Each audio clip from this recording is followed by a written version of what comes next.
Hello, எல்லாம் என்ன பண்ணுறீங்க? நீங்கள் சண்டே உங்கள் வீட்டில் என்ன ஸ்பெஷல்? எங்கள் வீட்டில் என்னென்னு பார்த்தீங்கன்னா, மீன் மார்க்கெட் போயிட்டு மீன் வாங்கிட்டு வந்தோம். என்ன மீன் பார்த்தீங்கன்னா, மத்தி மீன் வாங்கிட்டு வந்தோம். மத்தி மீன் வந்து பார்த்தீங்கன்னா கிலோ வந்து 300 இருந்தாங்க. நாங்கள் அரை கிலோ வாங்கினா 175 எவ்வளோ கொடுத்தாங்க. அரை கிலோவுக்கு சம்திங் இருந்துச்சு. 175 கொடுத்தாங்க. பாருங்கள், நம்ம தான் ஆஞ்சிக்கணும். சண்டேங்கிறதுனால கூட்டம் ரஷ்ஷாக இருந்துச்சு. அதனால் அவங்க ஆஞ்சி கொடுக்க முடியாதுன்ட்டாங்க. அதனால் நாங்களே வீட்டில் எடுத்து வந்து ஆஞ்சிக்கலான்ட்டு வாங்கிட்டு வந்துட்டோம். அப்புறம் கோலா மீன், நம்ம ஊர் சைடில் கிராமத்து சைடில் கோலாங்குவோம். இந்த கோயம்புத்தூரில் என்ன சொல்கிறாங்கன்னா கொல்லிங்கிறாங்க. இந்த மீன் வாங்கினோம். பாருங்கள், குழம்பு வச்சுட்டு உங்களுக்கு வீடியோ காட்டுறேன். பாருங்கள், பிடிச்சினா லைக் பண்ணுங்கள், சப்ஸ்கிரைப் பண்ணுங்கள். மீன் ஆஞ்சிட்டேன் பாருங்கள். மீன் ஆஞ்சிட்டு உங்களுக்கு ஃபோட்டோ ஆட் பண்ணியிருக்கேன்.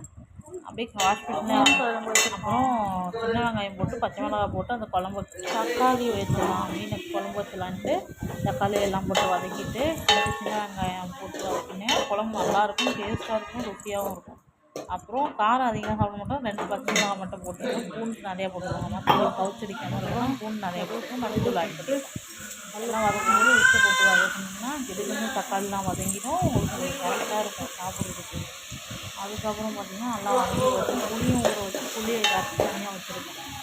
பாத்திரம்லாம் கழுவிட்டு மீன்லாம் அனுப்பிச்சு எல்லாத்தையும் க்ளீன் பண்ணி வச்சுருக்கேன். கிச்சனில் வீட்டுக்கு பார்த்திங்கன்னா வீடு அப்புறம் க்ளீனாக வச்சுட்டு அது மட்டும் குழம்பு மட்டும் வச்சிடலாம். பாப்பா அழகாமல் இருக்கிறது எல்லா வேலையும் முடிச்சிடலான்ட்டு இது என்ன பார்த்துட்ருக்கேன். அப்புறம் பார்த்திங்கன்னா மாங்காவும் பார்த்துக்கலாம். மாங்காய் வெட்டி வச்சுருக்கேன். கத்திரியை கட் பண்ணி வச்சுருக்கேன். டீ இருக்குது, புளி தண்ணி இருக்குது.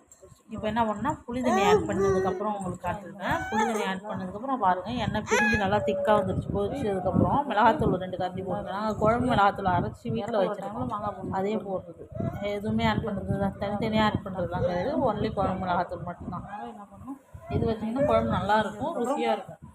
அப்புறம் மீன் வறுக்கிறதுக்கு கோலா மீன் சொன்னோம் இல்லைங்களா, அதை வந்து எடுத்து மசாலா தடவி வச்சுருக்கேன். இது சொல்லி மீன் கோலாங்களுக்கு வந்து தனியாக வச்சுருக்கேன். அப்புறம் மத்தி மீன் ஆஞ்சி தனியாக வச்சுருக்கேன். இந்த ஒரு மீன் வந்து பாப்பாவுக்கு அவிச்சுக்கு இதுக்காக அதை வச்சுருக்கேன்.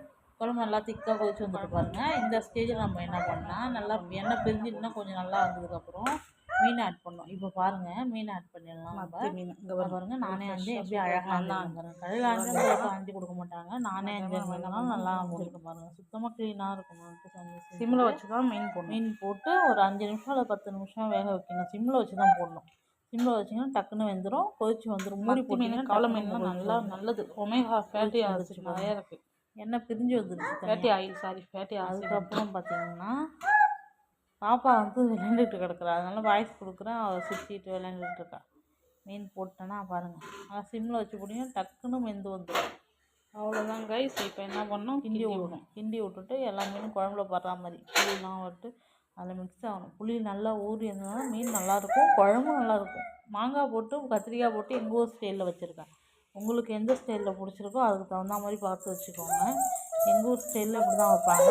கொஞ்சமாக அரைச்சி ஊற்றியும் வச்சுருக்கேன். அதில் கொஞ்சமாக வதக்கின தக்காளி வெங்காயத்தையும் பூண்டையும் பார்த்தீங்கன்னா அரைச்சி அதிலே ஊற்றிருக்கேன். அரைச்சி ஊற்றுனீங்கன்னா கொஞ்சம் குழம்பு திக்காக காட்டும், நல்லாயிருக்கும், ருசியாக இருக்கும். இப்போது இதை வந்து சிம்மில் வச்சு வேக வச்சுட்டு அதுக்கப்புறம் பார்க்கலாம். மூடி போட்டு மூடிடணும். அப்புறம் பார்த்தீங்கன்னா சாப்பாடு ஒரு சைடில் குக்கரில் வச்சுட்டேன். இன்றைக்கி சண்டேங்கிறதுனால அவசரம் சமைக்க முடியாது. அதுவும் இல்லாமல் பாப்பாவுக்கும் மீன்லாம் செய்யணும். அப்புறம் மீன் வறுக்கணும். கொஞ்சம் தான் டைம் இருக்குது. மணி நாங்கள் மீன் வாங்கிட்டு வர்றப்போ மணி லேட் ஆகிடுச்சு. மணி வந்து 10 10:15.